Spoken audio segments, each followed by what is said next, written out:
Okay, let's unpack this. We're diving into a policy shift today with a truly eye-watering price tag. We're talking about a one-time $100,000 fee, and it's been slapped onto the U.S. H-1B visa program.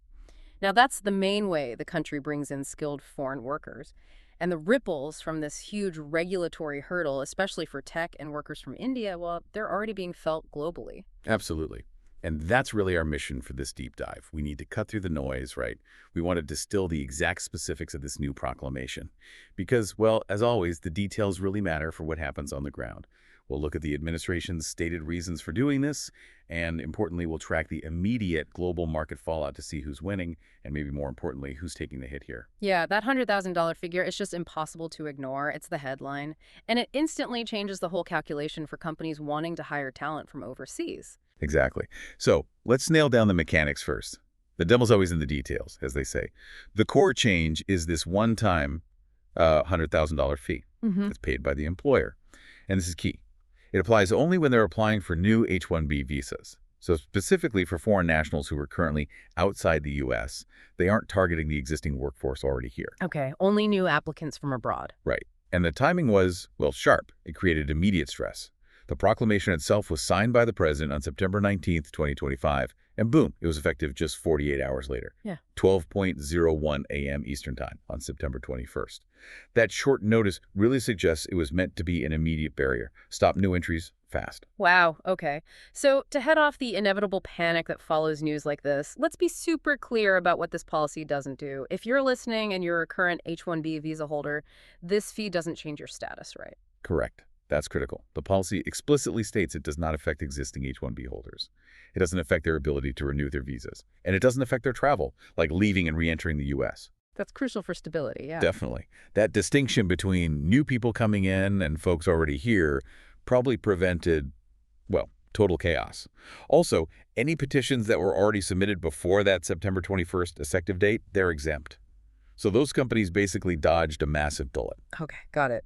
Now, before we jump into the why behind this huge fee, there was another related change mentioned, something about wages. Ah, yes. That's important context. It often gets mixed up with the fee. There's an expected revision by the Department of Labor regarding prevailing wage levels. Prevailing wages, meaning what companies have to pay H-1B workers. Exactly. The goal there is to make sure H-1B workers are paid, genuine market rates. So the sponsored worker shouldn't be earning less than an equivalent American worker. Same job, same place. It's a mechanism that's supposed to level the playing field on pay and stop companies from undercutting U.S. wages, which is the allegation. Okay, so if the wage rules are already supposed to handle the cheap labor concern, which the administration claims is the problem, then you have to ask, what's the $100,000 fee really for? Is it about skills, or is it just a different kind of barrier? Here's where it gets really interesting, maybe a bit nuanced. We need to look past that big number and understand the administration's argument. Well, the official rationale is pretty clear and definitely politically charged. The administration argues that the H-1B program has been, let's say, misused systematically. They claim the visa was meant for really specialized essential roles, but that companies, especially big tech, have exploited it to replace American workers with foreign labor that costs less. That's their stance. That's a pretty strong claim, program abuse. To justify such a massive fee, they must have pointed to something specific, right? Some data. What statistic did they use? They did. They explicitly cited research, studies claiming that companies use the H-1B program to displace over 40,000 U.S. tech workers. That figure, 40,000, has really become the administration's anchor point for this whole policy, is the number they point to when they argue why such a drastic filter, the $100,000 fee, was needed.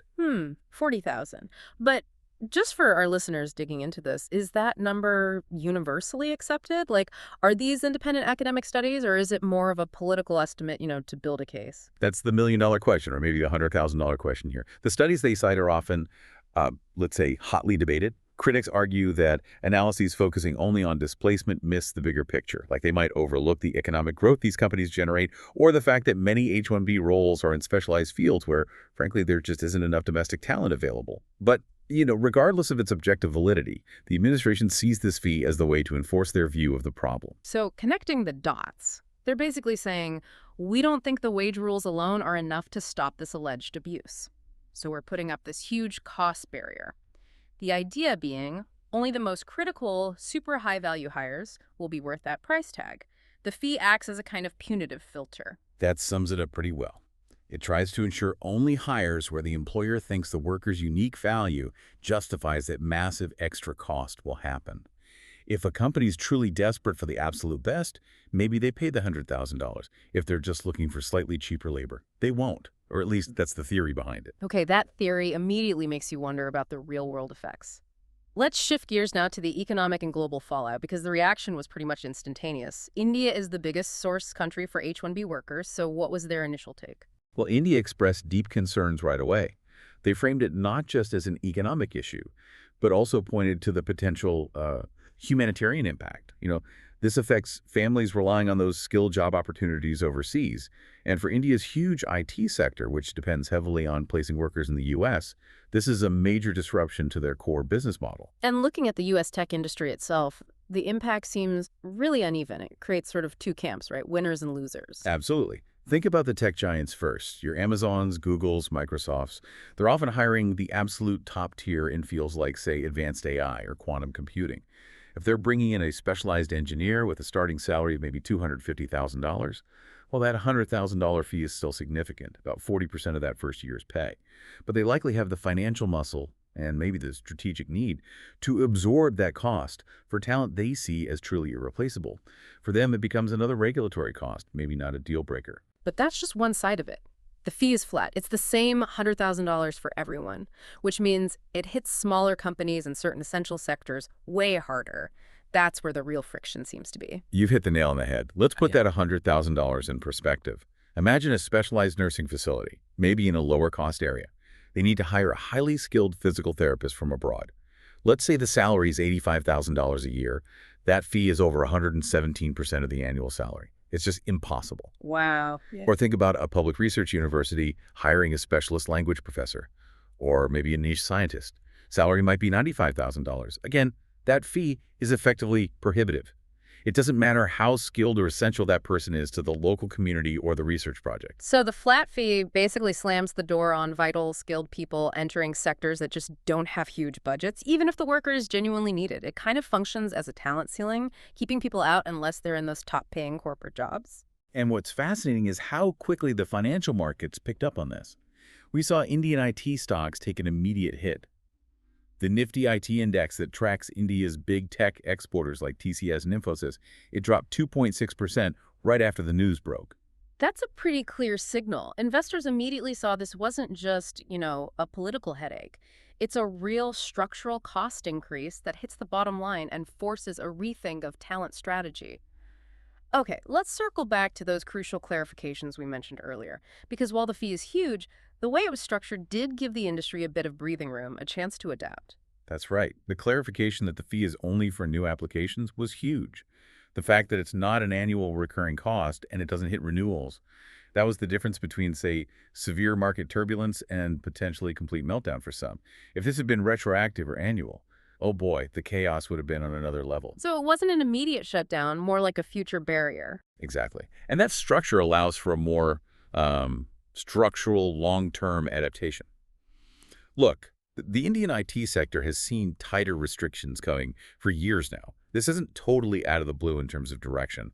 So we're already seeing them invest heavily in hiring locally within the U.S. and upskilling workers here. They're shifting their business model away from relying so much on bringing people in through the H-1B lottery and focusing more on finding talent already on U.S. soil.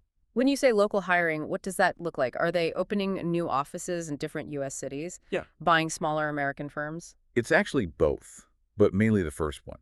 We're seeing significant investment in setting up development centers, delivery hubs in U.S. cities outside the usual coastal tech hubs, places where maybe talent is a bit easier to find and retain than, say, Silicon Valley. This focus on local non-visa hiring helps insulate them from sudden policy bombs like this $100,000 fee. In a way, the fee acts as an accelerant. It pushes them faster down a path they were already heading towards localizing more of their U.S. operations. And just thinking about the fee structure one last time, $100,000 is undeniably massive. But the fact that it's a one-time cost is key, isn't it? It's really designed to change behavior at the point of entry, trying to stop those perceived lower value entries. It's not meant to immediately disrupt the work of people already established here. So, bringing this all together, what does it all mean when we synthesize what we've discussed? We've got this massive one time cost barrier aimed squarely at new skilled workers coming into the U.S. The policy is justified by the administration using that specific claim of U.S. worker displacement, the 40,000 tech worker number. And the immediate effect was clear market jitters, especially felt hard in India. Right. But crucially, because existing workers are safe, the industry isn't collapsing. Instead, it's being forced to adapt structurally. The market is now having to really justify that $100,000 investment, likely reserving it for only the most elite, high-value talent. Or increasingly, finding ways to hire talent from within the U.S. workforce altogether. And this really leaves us with an important question, something for you, the listener, to think about as you process all this. If the administration's stated goal with this $100,000 flat fee is truly to prioritize only the highest skilled workers, the ones whose unique abilities genuinely justify that enormous cost, does a flat fee actually achieve that? Or does it mainly just price out vital, highly skilled people in less lucrative but still essential fields? Think about those specialized roles we mentioned in education, research, or specialized healthcare. Are they less skilled or just less well paid? It seems like this mechanism could end up concentrating imported talent even more heavily into the wealthiest corporate sectors. And that's the potential long-term consequence we really need to keep an eye on.